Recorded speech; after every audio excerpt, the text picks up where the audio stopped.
In today's episode of Sustainable in 3, we're going to walk through my homemade deodorant recipe. Let's begin with the ingredients. You'll need bentonite clay, beeswax, baking soda, olive or coconut oil, I had olive oil, and a preferred essential oil scent, I'm using lavender. Begin by measuring 1 tablespoon of beeswax and 2 tablespoons of oil. Separate them into a heat-resistant vessel and place into a small pot. Surround it with water. Turn on the stove to low heat and stir occasionally as the beeswax melts.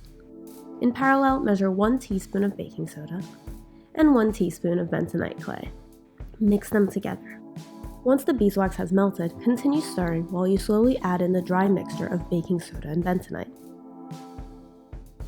Once combined, turn off the heat and remove the mixture from the water, continuing to mix.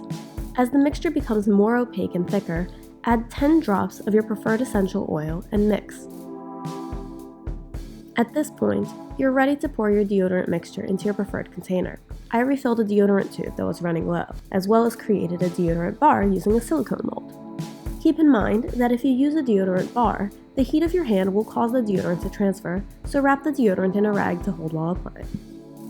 Thanks for watching today's video. Please like and subscribe for more sustainable content.